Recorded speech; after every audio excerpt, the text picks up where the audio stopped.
ఈ మిథున రాశి జాతకులకు ఈ వారము మిశ్రమంగా ఉంటుంది. కొంచెము ఆలోచనల వెల్లువ అనేది మనస్సులో కొంచెం ఎక్కువగా ఉంటుంది. భవిష్యత్తుకు సంబంధించిన టెన్షన్స్, ప్రెషర్స్ ఇవన్నీ మైండ్లో తిరుగుతూ ఉంటాయి. ప్రెషర్ ఏర్పడుతుంది వీటి వల్ల. అలాగే సాధ్యమైనంతగా ధ్యానం చేస్తూ ఉండండి.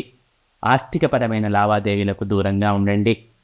కుటుంబ సభ్యులతో అన్యోన్యంగా వ్యవహరించే ప్రయత్నం చేయండి. అందరినీ కలుపుకొని పోండి. ముఖ్యంగా మిగిలిన అన్ని విషయాల్లో బాగానే ఉన్నాయి. వృత్తి, ఉద్యోగ, వ్యాపారాల్లో కూడా కొంచెం పురోగతి అనేది కనబడుతుంది.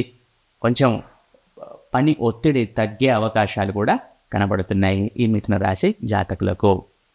అలాగే విద్యార్థులైన ఈ రాశి జాతకులు చక్కగా చదువుకుంటారని చెప్పవచ్చును. సత్ఫలితాలను పొందుతారు. భవిష్యత్తుకే సరైన ప్రణాళికలు వేసుకుంటూ ముందుకు వెళతారని చెప్పవచ్చును. ఈ మిథున రాశి జాతకులు ప్రతి నిత్యము రాధాకృష్ణుల ఆరాధన చేయటం ద్వారా సత్ఫలితాలను పొందుతారు. రాధాదేవి, శ్రీకృష్ణ పరమాత్మ ఆరాధన చేయటం ద్వారా సత్ఫలితాలను పొందుతారని గ్రహించగలరు.